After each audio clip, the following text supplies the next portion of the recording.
Hi, everyone. I'm Mike Smullen, Director of Alumni Relations at NJIT. Thanks very much for joining us for our special Class of 2020 seminar, It's Who You Know, Leveraging Your Network for Personal and Professional Success.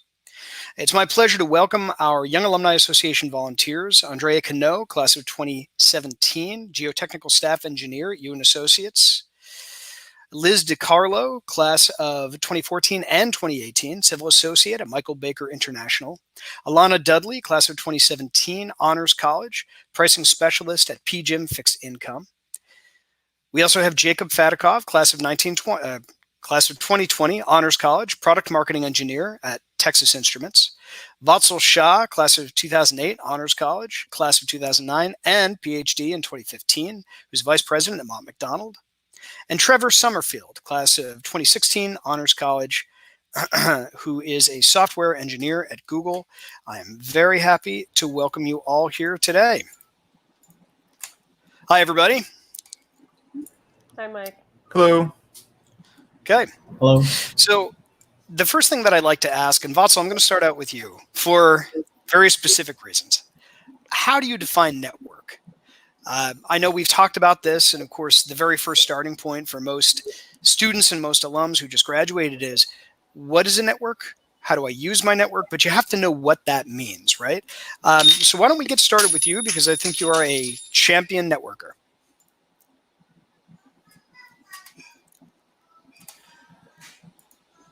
Okay, and Vatsal, I'm just noticing a quick problem with your mic, so there may be an issue there. If we can't hear you, what I am going to do real quick while we're waiting for that, Trevor, why don't you pitch in as well? Trevor is currently also chair of our Young Alumni Association. So Trevor, how do you define network?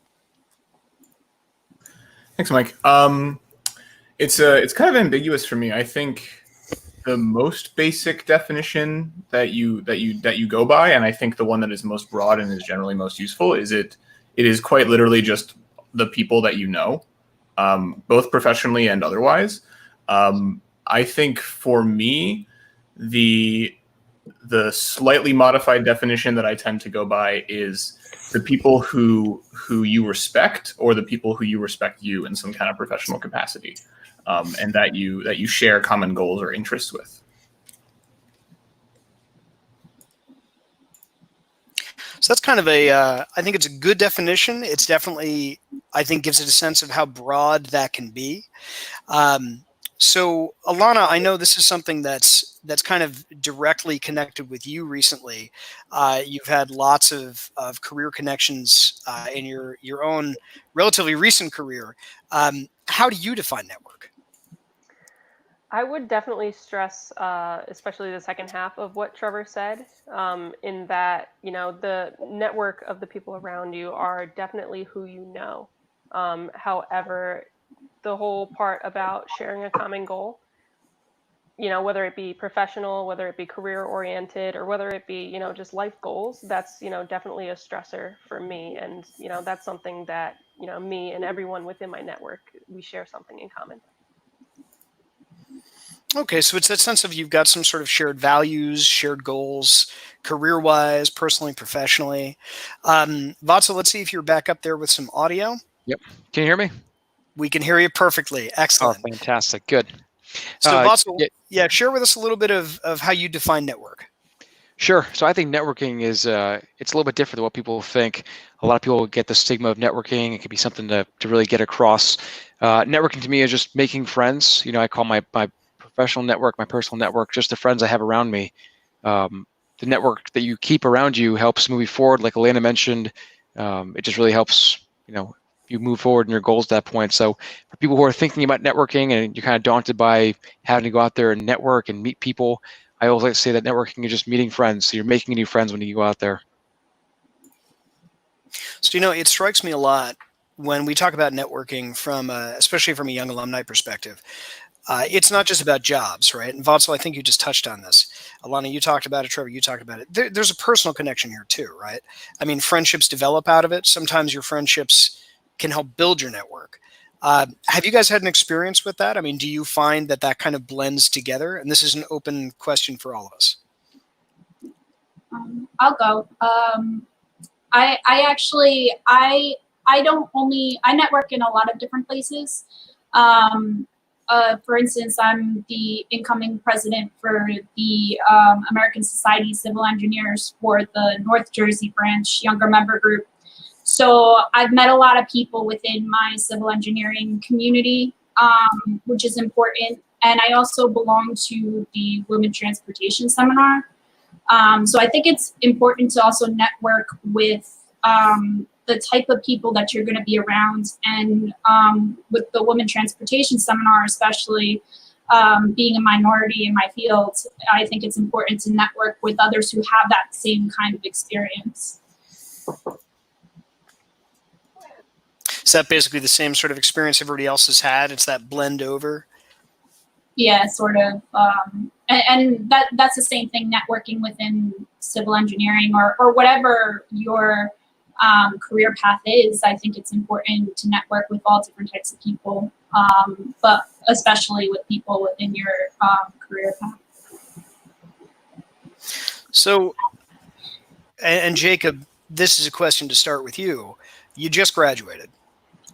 There's a lot of things that are ahead of you. Do you have a sense of some of the concrete steps that you want to follow starting right away to leverage a network? Or do you feel like you're going to get started building a network right now? I feel like I've been building my network as far as I've been alive, really. I think the most important aspect of what a network is that when you move from place to place, especially in your career, through school, you're always moving up. But a network is not about forgetting the places that you've already been. I've done a lot of events at NJIT that wouldn't have been possible if I didn't meet people at my previous internships and my previous jobs and such. So I feel like I am in the process of building my network. I've already started and I'm going to continue. Right now, I have not stepped foot into my office. I've been working for about a month now and it's all remote. So my first step is to have one-on-ones with everybody that I may interact with in the future, just because I want to build my relationship the second that I'm starting. And if there were a scenario where these people wouldn't be around, I don't expect myself in the office until next year because of just the way that my job is working. So if these people aren't around in a year, I want to take advantage of the fact that I'm working with them now, even if it's online, and record that for the future. And it's really important. You know, I think you raised, we're going to come back to that in a minute because I want to get a sense from the group specifically what you did your first year and what you might recommend to the class of 2020 to do in this first year. But something you said is so unique to this class. Who knows when you're going to be back in the office, right? So can I just see a quick show of hands? How many of you folks are working from home right now? So pretty much everybody, right? Yep. Andrea, let me ask you real quick. What has it been like working from home for you? I mean, do you enjoy it? Is it a challenge? Is it something you can't wait to get back to the office, or you can't wait to just stay home for a little while longer? And Andrea, I noticed that we have a little bit of a mic issue, so just kind of check on your mic there. And while I'm doing that, let me let's do a test now. Andrea, can we hear you now? Yeah, I think it should be fixed now, right? Fantastic. All right. So back to you. All right. So for me, it's been like 50 and 50%. Like 50% of the time, I'm still like out in the field because my major and the career focus that I'm doing right now has to do a lot with being like outside and doing inspections and things like that. So I've been a little bit out in the field, and I would say I really missed it for the time that I've been home, just because I start feeling like, I'm like the kind of person that likes to be outside, and just the fact of just seeing like different people, I think it makes a difference. But it's also been like a little bit more comfortable too, because I feel like I can squeeze more out of my day, just like keeping up with like things with the house and things like that. So it's been like different, and it's been a challenge. So that's something that we are going to address in a couple minutes. Basically, the difference for the class of 2020. But focusing on this class, let me get back to a question a minute or two ago. You folks have all graduated relatively recently. You are young alumni leaders. What do you wish you had known or had done in your first year after graduation that would have helped you in the path that you've chosen? And this is an open question. Well, I would say I can go ahead and answer because I think there's something I wish I would have done, and it's be a little less comfortable. Like, it's different when you have friends or when you have someone like classmates, they're like almost at your same level. Like, you guys are going through the same struggles. But it's also useful to see people are more advanced in their careers and see their perspective. I just wish I would have done like, go to more different kind of events or like just be exposed to a different like professional environment because it takes a while for you to get comfortable and speak and then behave in a certain professional manner. So I just wish I wouldn't have done that. But you guys have a lot of opportunities. I know NJIT offers like a lot of resources even after graduation. I know you guys do like a bunch of different professional events. So you guys should definitely take advantage of that. I have a shameless plug for the Alumni Association too. I wish I actually volunteered with the Alumni Association earlier. You forget that even in this room alone, Andrea is a geotechnical engineer. She graduated class 17. I'm also a geotechnical engineer, class 2008. So we're 10 years senior from each other. But I have someone here that I maybe wouldn't have met until just now that has the same skill set, same background, and a different challenge than I did. The second year, I actually went from class of 08, went to a master's in 09. I started volunteering with the Alumni Association in 2010, so 2 years after I graduated. And I didn't realize, but the CEO of our company, which is Mott McDonald, formerly Hatch Mott McDonald, he was an NJIT grad also. And I happened to catch him at an NJIT Alumni Association dinner when I was volunteering, and it opened up a whole new discussion with him. It first got me a great opportunity to talk to our CEO, which I wouldn't happen to do normally. Second, I realized that I had that connection in my circle, and it wasn't even networking at that point. It felt very comfortable to be, volunteering with people I went to school with, people that had the same alma mater as I did, and also just get to know somebody different. So I wish I used my Alumni Association network a lot better years ago. It's music to my ears. Yeah, there you go, Mike. I have to agree with That's that. absolutely true. Same here. I have to agree with that. So it sounds like challenge yourself, make yourself a little uncomfortable in terms of who you're meeting and how you're meeting them, and leverage your alumni network, or at least the Alumni Association, as an opportunity to meet some outside of the box people. I think those are two great and very concrete steps. Andrea, I'm kind of curious though. So it's tough to challenge yourself, right? I mean, if you're coming at it from a perspective of I'm doing what I've done, I'm doing what I've been told to do, and what I've learned in class and everything, how do you find the opportunities to make yourself uncomfortable or make yourself more visible and welcoming to people that you don't know? I mean, what's your first start there? Well, I think the first step is to take advantage of the resources that we're given. Like, I know sometimes we, like, from our side, from the Young Alumni Association, sometimes we do a series of events, and sometimes you guys get the email saying, like, okay, we're going to be hosting this. Just taking that first step to, okay, let me see what this is about. Let me see if I can go and meet new people. That would be like the first step. Because usually, like, let's say usually you will like hang out with your friends or, I don't know, do something else. But just taking like that kind of different step that no one else will take, that would like really set you apart. Okay. So, Trevor, I'm going to put you on the spot for a minute. Vatsal just mentioned that Alumni Association engagement opportunity, right?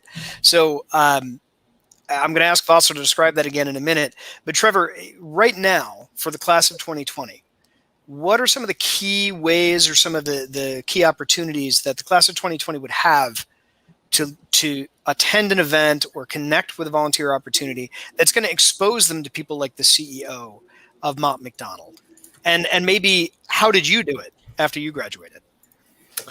Yeah, it's a great question. I think the class of 2020 is particularly interesting as evidenced by the same kind of world conditions that have caused all of us to be working from home currently. I think as much as we are all NJIT alums, and to a certain extent we were in the same shoes as the graduating seniors of 2 months ago, the particular circumstances that they're graduating in are also quite different and sort of unprecedented in modern times from anything that we went through. So I think it's simultaneously almost more important for them to be engaged in networking both with each other and also with their alumni network, but it's also more challenging because a lot of the traditional social or professional events that would create that kind of spontaneous interaction between people are much harder to have in the current world. So Trevor, you work at Google, and Google is one of those places that prides itself on this sort of collaboration. How do you do this at work? I mean, if let's say that the Alumni Association weren't the thing, it was work networking and so on. What are some of the tools you use to go out and sort of grow this or to collaborate with others? Right. Yeah. I think Google is especially a very, I mean, I have a certain perspective. I think Google is a little bit unique in how collaborative we work, and the culture very much enforces that. And so for me, it was hard at first. I think the strategy that I've started to take when I need to build relationships with other teams at my company or even people at our vendors, for example, is just being less scared to kind of cold call and just like straight up either email someone, chat message them, interact with them, and just like blatantly open that connection. I think, and this goes both for in-company and just general networking, I think you'd be surprised at the general positivity that you will be responded to with if you just try to open a bridge to someone, if you just start asking a question, even if it's someone who you think might not have time for you or might not necessarily be interested in what you're doing, or you don't know if they can help you. I think people are generally good and want to have that professional network. And so just being, and this goes to what Andrea said too, about being a little uncomfortable, getting outside your comfort zone, just being willing to take that tiny risk can be quite rewarding. So with that in mind, Jacob, you've got, again, a very particular perspective, right? Because you're part of this new graduating class, but you also had a little bit of a background. You were part of the AKSI group. This is a professional networking group. You are sort of traveling the country right now, right? So you talk about sort of challenging yourself. I think you have met that mark for sure. Tell us a little bit about how you're doing it as a new graduate. For sure. And I want to agree with a lot of what Trevor is saying, that yes, we're in an environment right now where things can be considered more challenging. It's because of the whole pandemic situation. I've been hearing this phrase going around a lot, that expectations are low. And, it comes from a lot of young people, and it definitely feels that way. Sometimes it's overwhelming and that people don't care as much. So you're ready to take advantage of that. But I think that because expectations are low, it's really the best time to do the exact opposite. And you just put in that little extra effort to plan something out that's remote instead of in person. And everyone has just an overwhelmingly positive response to wanting to hear from you, because since expectations are low, not many other people are doing this. And if you want to set yourself apart from, in my case, my company is 30,000 people all over the country, mostly in the US, but there are 150 college graduates hired on my hiring date. And if I want to make myself stand out in my company, or I want to make myself stand out just among my peers and people that are already established working, you just need to take that one extra step to move forward and plan a discussion. And now that things aren't in person, I think that planning has actually been made easier. If you're working at a company that's using Outlook or Google Calendar or any type of calendar software, everyone's meetings are now scheduled for 15-minute, 30-minute blocks, because the meetings are happening over WebEx and you have to schedule those meetings. You have to use your company's bandwidth.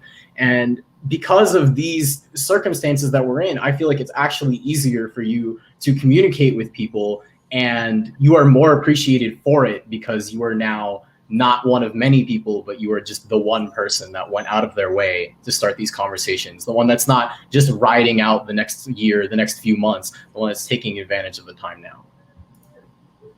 So I think that's really interesting, the idea of standing out and how you differentiate yourself from others, the sort of positivity that it sounds like you're describing.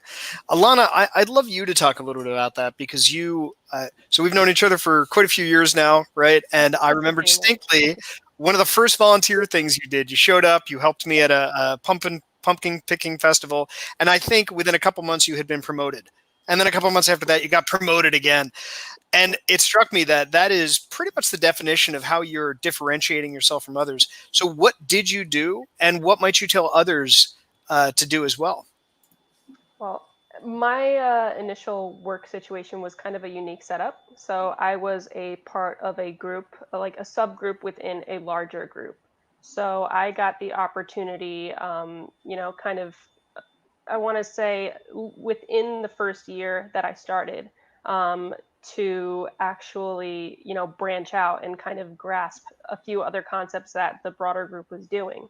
And that pretty much led to me not only doing my current position that I was hired for, but also learning, it's the performance group that I was the bigger one. So I was able to not only learn, but also implement a few things in that group. And then, I started taking on more and more stuff from them. And next thing I know, I was pretty much working 2 jobs. So I guess the point that I'm trying to make here is that, definitely leverage the space around you. And even if, there might not technically be a role that you could fill, there's always things that have to be done. There's always opportunities that you have around you. So, as long as you make sure it's okay with your manager or whoever you're reporting up to, then, I don't see why any company would say no to you wanting to help. So I love that idea of putting yourself out there. Vatsal, what I was just referring to a couple minutes ago, you were describing how your networking actually started before you graduated, right? It started before you got that job. And you're talking to the CEO of a company and you're talking to all these senior people. First off, how did that happen? And secondly, how did you stand out when you're not even in the job yet? I had an unusual story, actually. So during my interview or first day I met that Mott McDonald recruiter, I had all 4 wisdom teeth removed. So my face was blown up like a chipmunk. I couldn't talk at all. So I had a notepad and I was writing all my answers in a notepad. That helped differentiate me. It won't be the same case for everyone across the board. But I think Elena mentioned earlier that saying yes to a lot of different things also helped differentiate me. I was the first person to volunteer for an event. That yes answer led me to the first person to be there to help out the day of the event, which led me to be the first person to greet people at the table, which allowed me to be the first person to talk to our CEO at the time. So I think saying yes to a lot of different things opens up a lot of doors. There's no task, beneath you, and that sort of variety and diversity helps to really help you expand who you're going to meet. If you say no all the time and you're home by yourself, you really won't meet anyone. You won't learn anything new. You won't try anything different. Just being open to saying yes to a lot of different things. It may not be the most glorious, the most glamorous, but you don't know who it's going to lead to at that point. You also don't know what job it's going to lead to. And here I am 13 years later at Mott McDonald. So it was the right thing to do to say yes. Can I actually add to that? So in my undergrad, I not only have my bachelor's in civil engineering, but I have a secondary major in theater arts and technology. And one of the things I got involved with, I was actually involved with the improv group on campus. I don't know if you guys actually know that we have an improv group, but that was one of the things I learned a lot about. One of the rules of improv is to say yes and. So it's not only saying yes, but adding to that. And it's helped me so many times in my career. Just by saying yes and having a new opportunity that I never thought was possible. I'll give an example. I started out, I always wanted to go into structures, but I started out in my company just doing geotech type stuff. And then I had an opportunity to do field inspection. So I said, okay, I might as well. And I ended up thriving on that project. I was there until the end. And then I finally was able to move into the structures group, which is where I currently work now. So it's just like when you say yes to different things and keep adding on to it, it really does help you in your networking and in continuing to move up the ladder. So can I make a point there? I noticed that we just went full circle on this thing. We said saying yes to a lot of different things help open doors. It goes back to what Andrea said about 15 minutes ago, having to be uncomfortable. Saying yes is being uncomfortable. It's learning new experiences. So we just went full circle on that. Well, I think that's an excellent point because, again, talking about full circle, and Jacob, maybe this is something you can elaborate on too. So much of this is stuff that you sort of learn, right, in that first year. But class of 2020 particularly has this challenge where you had internships, you had co-ops that kind of got blown out of the water. You're graduating into a situation, having graduated already, that is unlike anything I think any of us have experienced, certainly in recent memory, or maybe at all. Um, so that sense of not just keeping yourself uncomfortable, but then how do you like find these opportunities and what sets you apart all sort of balls together into something that I think is really valuable for this class to know. And even for us here, right? So you've moved up in your careers, you've done a lot of things, you've challenged yourselves. Put yourself in the class of 2020 shoes. And tell me, if you were there right now, and let's say you lost an internship, right? Or you lost that co-op and you had something pull back from you. What's the first thing you do? And Andrea, I'm going to start with you, and then we'll come back and we're going to open it up to the general group here.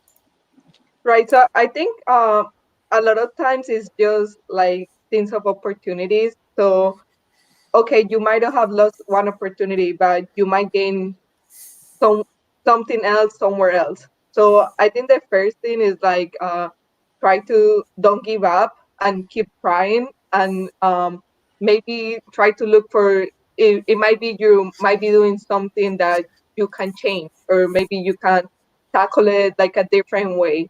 And because that, I think we all went through that, like just looking for jobs, even though it wasn't the current situation it is right now, but we all had to like apply for jobs, prepare resumes, do this, do that. And I think also a thing that I relied a lot was the people that I knew that were like a little bit farther in their career. I would tell them like, oh, can you check my resume?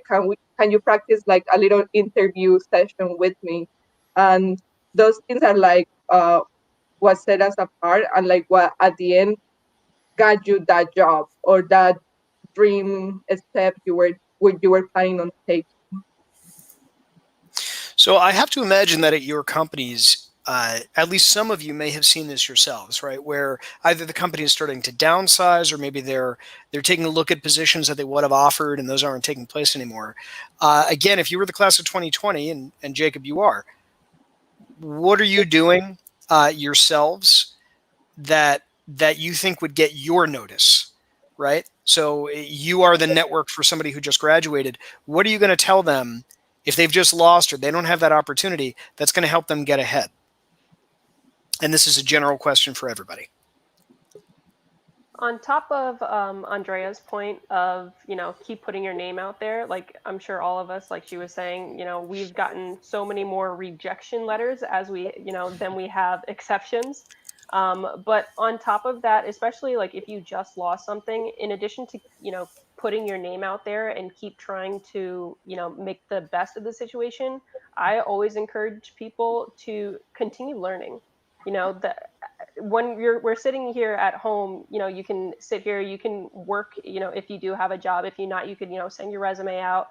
But in the downtime, you're waiting for your application to be processed by those companies. So you have an ample opportunity to expand your knowledge, whether it be, and preferably something that's going to be related to the field that you're going into. Yeah, I love what Jake said before, actually, about when others are being complacent, now is the time to pick it up and actually put more effort in than you usually do. I have some things to share in common. I came out of school in 2008, which everyone remembers was right before the economic downturn. A lot of us actually had the same issues. There were a lot of people coming out and not a lot of jobs to go through. I was lucky enough to get a job, but a lot of my classmates weren't lucky enough at that point. And I told them the same thing I tell a lot of the students now, when you meet someone new, don't expect to get a job on the first time you meet them. They're still a stranger to you. But the second and third and fourth and fifth and sixth time you've reached out to them, you've talked to them, and you've developed a relationship, that really does help you to land that position much easier, helps you understand that position much better, and maybe actually put you in touch with their network. I don't have anything right now, but this person here from NJIT, he's really a go-getter. He's reached out to me several times. He's plucky, he's got grit, he really wants to put in his efforts. That person will vouch for you because you no longer have a network, you have a friend after meeting them for so many times. So I'd love what Jake said before. for all the people who are in class 2020. I mean, now is the time to really step it up, meet new people, try to make new connections, leverage your network at that point, because it will pay dividends later on down the line. Okay, so I'm going to lead in a little bit myself here. One of the things that I see most of our alums using, certainly LinkedIn. We have just a little number out there for everybody. So we have more than 70,000 living graduates. Actually, at this point, it's above 75,000 living graduates of NJIT. About 40,000, between 40 and 45,000, are within that greater New York, New Jersey area. So I like to say you could throw a rock, you're going to hit an alum somewhere, right? And certainly at some company. But some of the tools that you can use. So I know LinkedIn is a big tool. What are some of the other tools that any of you have used to seek people out and make some new connections? Or is it really LinkedIn? I have a feeling it might be. I'm going to use the oldest tool that everyone here is going to make fun of me for. I use my phone, actually. In a day and age where most people are using LinkedIn, like you're saying, and using Zoom and video chat, you really forget how important it is to make a person-to-person connection. So, I mean, picking up the phone and calling someone, to me, it's worked wonders. It's worked wonders with developing new clients. It's worked wonders with closing new relationships at that point, too. So I use my trusty old phone versus just LinkedIn all the time. I think that's also important right now because, I mean, for me, especially with my involvement with ASE and everything, a lot of what we try to do our network, we set up like network events for our younger member group. But the problem is that right now we're in such a world we can't really do in-person networking events. So you have to try to find other means to have that connection because you really don't want to lose that connection. Because I feel like right now that's kind of easy to do when you can't meet someone in person. So phone is actually... Oh yeah. Go ahead, please. I have a little tip for it. Doesn't really work if you're not currently working for a position, but I did this for my last internship, which was local in Newark. It was PSEG. There are a lot of NJIT alums there, and for right now at Texas Instruments. And it's just to see what your company is offering in terms of like clubs and like extracurricular groups for employees. And they have them divided by all sorts of things. Yes, there is your NJIT alumni network, but there's also clubs for people that were raised in a different country or people with a certain type of heritage or religion. And there's a way to interact with the people that you work with at work that's not about work. And that's the easiest way to, like, as mentioned earlier, to become someone's friend instead of just someone that wants something from them. And by going that route, you might find more success. And that's definitely how I leveraged some networks when I worked at PSEG. I brought a guest speaker to NJIT for an event. And the only reason I even knew that they were an NJIT alum was because I was the only new employee that showed up to the little NJIT group. And I don't know how many interns there were from NJIT, but it's a local company. So I'd assume there were quite a few. And by coming out to those kinds of events when they're offered, you're really just taking advantage of everything out there. Let me do another quick show of hands here. How many of you, if you were meeting an NJIT intern, would be willing to help them out and make some connections for them at your company? Oh, both hands. As for that. All the way. Overachieving. I mean, really, that is great. And that's something I really want to convey to all the folks who are going to watch this. Class of 2020, these people are your network. They are here. They're going to help you out one way or the other. So not only can you take advantage of it, but we're trying to be proactive here. And I think everybody here has demonstrated that already. So speaking of demonstrating it, all of you are not just alumni who kind of happened onto a webinar, right? You're part of the Young Alumni Association, or in Vatsal's case, you've been a past chair. You're currently first vice president of the Alumni Association. What has inspired you to serve as leaders and also to stay connected with the school? Because quite frankly, in your first year after you graduate, for the most part, and I'm not going to speak for everybody, but by the numbers, most of our new graduates are really focused on career. They're focused on personal stuff. They're not thinking of the school, and it's so easy for that to go out of your mind. You have stayed in touch. So what made you do that? What inspired you to do that? And I'm going to come back to you, Trevor, and see what got you interested first. Yeah, thanks. I think for me, I realized sort of late in my time at NJIT just how and this term has a variety of connotations, and I mean it in all of the connotations that you can think of, just how sort of diverse the population of the school is in terms of the student body, the faculty body, the opportunities that it provides, the clubs, et cetera. And I think that particular confluence of people and interests from all over the country, all over the world, regionally, people of different skills, backgrounds, that is something that is really hard to come by basically ever again. There's not going to be a situation where I, am so familiar with people who are of a completely different career path than me, for example, or who have totally different interests than me. And so I think especially in my industry where people tend to be a little bit of the same kind of background or of the same interests, I think the diversity of people that I am in contact with by staying involved with NJIT is really refreshing, and I think gives me an interesting perspective that I benefit from a lot.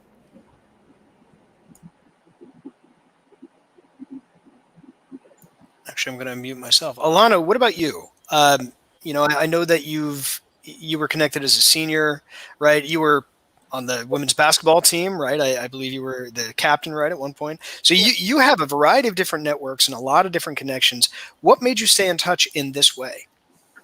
Well, it's kind of funny because towards the end of my senior year of college, during my undergrad, I was involved also with a few of the boards on campus, specifically the CSLA and the School of Management Board. And actually, before I even got the chance to graduate, I was offered a position as a board member for the School of Management. So I kid till this day that, they didn't even let me leave even when I had the chance to.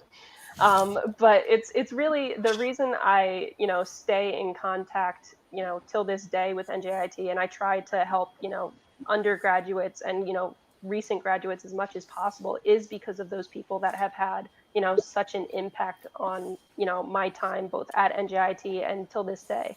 I have mentors that I met during college that I still communicate with, that I still look up to, that I still, recently frequent their inboxes, whether it be email or texting.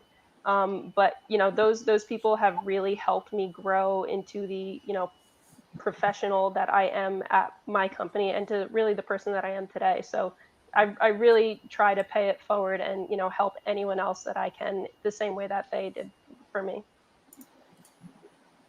Well, I know NJIT really values that, and certainly we value it from all of you here. So I'd love to hear some of the other stories about how the rest of you have become involved or stayed involved. Vatsal, I know, for instance, you had that chance meeting with Nick, and it sort of grew out from there. But what was your first real touch point as a new graduate yourself? First touch point from the Alumni Association was actually just when I graduated, having to see an event, figured I'd join and see what it was all about.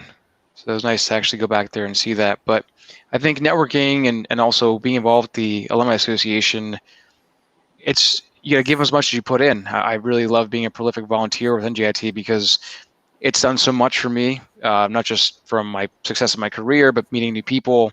That's nice to give back to the same people who also are following our footsteps. And you never really know who's going to be someone that you look up to later on, who you're going to work with later on in your life. So it's giving back to them. So at some point, if and when you need that connection, they will connect you as well.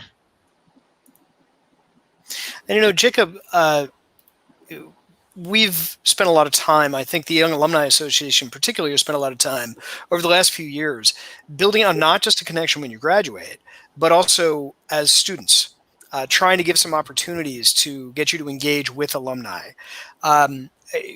What are some examples from when you were a student where you saw alumni plugging back into campus, or where you may have reached out and connected with them yourself? Right. So I got started getting involved with the Alumni Association possibly my sophomore year.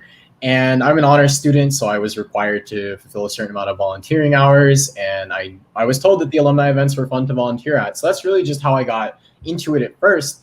And I stuck with it far more hours than I was required to, because I realized how much I enjoyed working with the alumni, and then how much the alumni enjoyed being just interacted with. I've been to alumni weekends, basketball game, alumni events, all sorts of public speaking when speakers come to campus. And the one thing that I know is that all alumni love to talk about themselves. They love to talk to you. They love to feel engaged, and they love to feel welcome back at their alma mater. And by participating in that system, whether as a student or as an alumni, everyone is benefiting. Everyone's getting to just interact and have a good time. Even if you're not necessarily looking for work, you're getting a job from this, you're having an interaction with someone that has a shared experience with you of going to NJIT. And if you go into it searching for a benefit, you might not find it. But if you're just there to have a conversation, have a genuine meetup with another person, then you might find that they have advice that you didn't even consider that you wanted until you received it. And I'm in this position where I'm an alumni, but I'm still so young that when I attend something, let's say like alumni weekend, there's alumni 50, 60, 70 years old, and they love talking to me as like a fresh face, a fresh experience, this whole new world of engineering that's so different from when they graduated. And sharing that perspective as an alumni to alumni works as an alumni to student. All of the interactions have a benefit to them.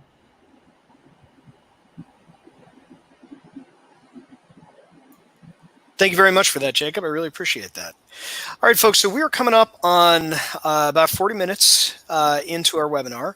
So we got another 5 minutes or so. I am going to pause. If anyone in the audience who's watching right now would like to submit a question, just leave it in our comments and we'll go ahead and address it. As you're typing that, though, what I want to do is put out to the group, what is your message right now to the class of 2020 for the next year's worth? What is something you just want to convey to them in a short, simple way? And this is open to anybody. I think right now the biggest thing, especially since what they're going through is kind of different. I mean, we're all kind of working from home and everything, but they're going straight into working from home. So I think they just need to be open and just kind of run with it, and whatever comes along, just be open to new opportunities and everything, and do the best that you can. Okay. If I can add a couple of things. Sure. Go ahead, Jake. All right, sure. I'd like to share some advice that I've taken myself. Coming into 2020, it's just such a crazy plane. I never really expected anything to come out the way that it did. And I feel like the reason that I'm so unaffected by it is because of how early I started looking for a job and how early I started building my network. I might really only have 2-3 years experience of talking to professionals in this whole professional world, getting a job, applying, creating a resume. But I've seen so far no downside and only upsides to starting early. And that's definitely, even now, just because we're in a pandemic doesn't mean it's vacation. It's just more time to start early and to take advantage of that. So the second you graduate, start building that network. You haven't graduated yet, start building that network. And Vatsal, I know you were going to say something there as well. Sure, yeah. I was just going to say actually 3 different things, if I can kind of summarize it. The first is obviously keep a routine. It's hard when you're losing track of days, losing track of time, what's going to happen. You also lose faith sometimes. Having a routine helps you keep moving things forward. You might spend some time and allocate it towards looking at job postings, reaching out to your network, volunteering, but keep some sort of routine. That'll help you move things forward and be productive versus just losing days along the way. I'd say keep improving, keep working forward. And also just remember, this is just a small blip in the radar of the time of things. We will get past it at some point. We got past 2008 financial crisis. It was difficult for us during our class year when we got that time. We made it past there through 10 great years, and we'll get past through this as well. Yeah, I would echo what Vatsal said. I think it's important to remember that this is not permanent, and I don't want to say that things will go back to normal, because I don't expect the world will ever exactly be the same in the way it was. Just like after 2008, some things changed permanently. But I think this, a lot of the hardships we are under right now will subside. And I would also say, kind of to complement what Jake was saying, is that it's never too early. It's also never too late to start networking, to start professionalizing yourself, building out those connections, building skills, investing in yourself, trying to seek out those opportunities, finding volunteer opportunities if employment's being tough, etc. It's never too late to get started, and that will only bring good things and benefit. Okay. Well, I can tell you, we got 2 questions that actually were sent to me. The first question is, have any of you used career services in your first year after graduation? And if so, is that available to the class of 2020? I'm going to answer that last part just because I know career services are available to the class of 2020.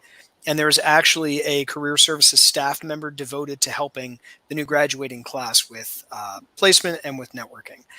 For the first question, I don't know, have any of you used career development services, or CDS as we call it, in your first year or afterwards? Or is that something that you've helped recommend other people to engage with as well? Well, I did use it. Not exactly after I graduated, but that's how I actually got my first internship. So I got my first internship my senior year, and I was working like part-time and going to school like full-time. And that's how I got it. They had like in-house internship. So the person from the company met with me at NJIT campus, and they conducted a first round of interviews. Then I passed that round, and then there was a second round of interviews, which was in the company's headquarters.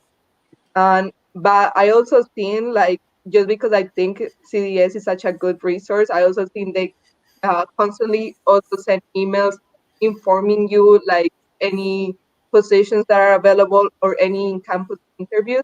And I seen recently that they said they were gonna be having like online interviews or like web interviews, which is really good as well. That's great. All right, so the second question was whether or not there is a directory of alumni. There is a directory of alumni. You can actually go to highlandernation.org. If you sign up there, you're going to see a directory of about 1,200 alumni right now, and we're growing that every day. Alternatively, you can contact the alumni office at alumni@njit.edu if you'd like to see if you can run a particular list. The best method, as I always like to say, is connect with the Young Alumni Association. This is your one-stop shopping for networking, for meeting the right people who you're looking to connect with and who might be looking to connect with you. Okay, so before we conclude, we've been going for almost 50 minutes now. Are there any last comments that anybody would like to make for the class of 2020 or for any other young alumni who may be watching this now or in the future? I'd like to say definitely, yes, reach out to CDS, but the resources there for Handshake. It's like LinkedIn, but it's like designed by CDS. It's catered by them, so all the jobs are real. They've been authenticated, and they're looking to hire NJIT students. And I actually got a full-time job offer through Handshake that I was this close to accepting. So I would very much recommend that everyone check it out. And I still get emails to this day because I have a filled out profile. What it's doing is it will search its job list, find the jobs that are currently hiring and I'm qualified for, and it still recommends me jobs every week or so. So I definitely recommend that you fill out your profile and log in and use Handshake. All right, that's great. Okay, everybody, thank you so much for joining us today. Your time is incredibly valuable. And also thank you for being the sort of leaders that you are. You are an inspiration, I think, to the class of 2020, certainly to me in the position, and I think to all of our other alumni out there as well. Thanks so much for joining us tonight. Thanks, Mike. Welcome. Thanks, everyone. All right, everybody. So this is a quick reminder to you. This is only the first of several webinars that are going to take place. Next week, there's a webinar. Next Thursday, it is about nailing your first digital interview. There will be following webinars after that as well about living around the country, where alumni will come back similar today, and they're going to share their experience with you and ask and answer your questions. Finally, as a reminder to everybody, please do sign up at HighlanderNation.org. This is your alumni network. You will be able to participate there, to interact with other alumni there, to search by company, sort by major, and by class. And this is not the last time you will see this video. This is posted up on our YouTube channel. It will be posted up on our Alumni Association Facebook page, and also as a podcast on Apple Podcast, Google Podcast, and Spotify. Search for Highlander Chats, and this will appear for you. Thanks so much. Have a great day. Good luck. Be well. And I look forward to welcoming you to your next Young Alumni Association event.